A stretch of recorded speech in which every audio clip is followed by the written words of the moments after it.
எல்லாருக்கும் வணக்கங்க. இந்த வீடியோ கிளிக் பண்ணி பார்க்குற எல்லாருக்குமே மனசார ரொம்ப நன்றிங்க. இன்றைக்கி ரொம்பவும் சிம்பிளான மெத்தடில் சிக்கன் கிரேவி தாங்க செய்ய போகிறோம். சிக்கன் கிரேவிக்கு மசாலாலாம் இவ்வளோ சேர்த்து பண்ணோம், இவ்வளோ அரைச்சி இது மாதிரிலாம் சேர்க்கணும், அப்படி சேர்த்தா தான் டேஸ்ட் வரும் அப்படிலாம் எதுவுமே இல்லைங்க. இந்த வீடியோவில் ரொம்ப சிம்பிளான மெத்தட் தாங்க சொல்லியிருக்கேன். கண்டிப்பாக இந்த மெத்தடில் செஞ்சு பாருங்கள், ரொம்ப சூப்பராக இருக்குங்க. வாங்க இப்போ எப்படி பண்ணுறது பார்க்கலாம்.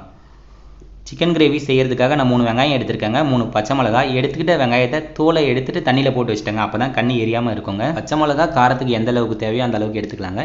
எடுத்துக்கிட்ட வெங்காயத்தை இந்தமாரி நீளவாக்காக கட் பண்ணி எடுத்துக்கோங்க. இந்த சிக்கன் கிரேவிக்கு இந்தமாரி நீளமாக இருந்தால் தாங்க நல்லாயிருக்கும். இந்தமாரி கட் பண்ணி எடுத்துக்கிட்டேன். கட் பண்ணி எடுத்துக்கிட்டதுக்கப்புறம் பச்சை மிளகா அது ஃபுல்லாலாம் கட் பண்ண வேணாங்க. இந்தமாதிரி லைட்டாக நீட்டாக ஒரு கோடு மட்டும் போட்டால் போதும். இந்தமாரி கட் பண்ணி எடுத்து வச்சுக்கிட்டேங்க எல்லாத்தையும்.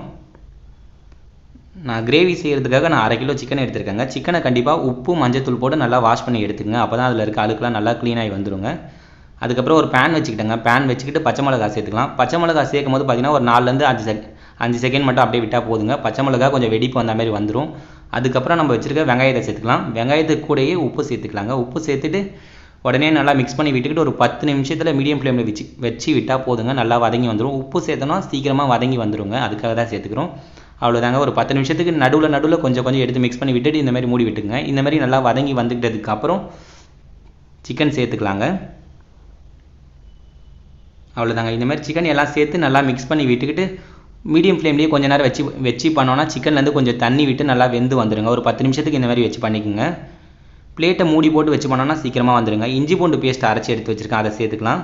சேர்த்துக்கிட்டதுக்கப்புறம் மிக்ஸ் பண்ணி விட்டுட்டு லைட்டாக கொஞ்சம் ஸ்மெல்லாம் போகிற அளவுக்கு ஒரு 2லேருந்து ஒரு 3 நிமிஷம் மட்டும் நல்லா மிக்ஸ் பண்ணால் போதுங்க. இதுக்கு மசாலாலாம் ரொம்ப அதிகமாகலாம் எதுவும் தேவையில்லைங்க. சிக்கன் மசாலா, மிளகாத்தூள் இது மட்டும் சேர்த்து பண்ணாலே ரொம்ப சூப்பராக ரொம்ப டேஸ்ட்டாக இருக்குங்க. இதுக்காக இவ்வளோ மசாலா தான் நிறைய போட்டால் தான் டேஸ்ட் வரும் அப்படிலாம் கிடையாது.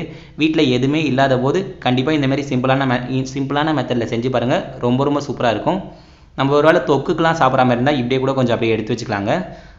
இதுக்கு இப்போ தேவையான அளவுக்கு தண்ணி ஊற்றி நல்லா மிக்ஸ் பண்ணி விட்டுக்கிட்டு ஒரு 5 நிமிஷம் மட்டும் ஹை ஃப்ளேமில் வச்சு நல்லா கொதிக்க விட்டுக்கலாங்க. அவ்வளோதாங்க. இப்போ பிளேட் மூடி போட்டு எடுத்து வச்சுக்கலாங்க. இந்தமாதிரி நல்லா மிக்ஸ் பண்ணி விட்டுக்கிட்டு அந்தமாதிரி மூடி போட்டுக்குங்க. அவ்வளோதாங்க. இப்போ சிக்கன் கிரேவி நம்மளோட ரெடி ஆகிடுச்சு. இந்தமாதிரி நல்லா திக்கானதுக்கப்புறம் எடுத்துக்கலாங்க. லாஸ்ட்டாக ஒரு தக்காளி ஒன்று சும்மா நார்மலாக சேர்த்துருக்காங்க. இந்தமாதிரி அப்படியே சாப்பிட நல்லாயிருக்கும். கொத்தமல்லி கண்டிப்பாக எடுத்துக்கங்க. கொத்தமல்லி வாசனை சேர்த்தா ரொம்ப நல்லா இருக்குங்க.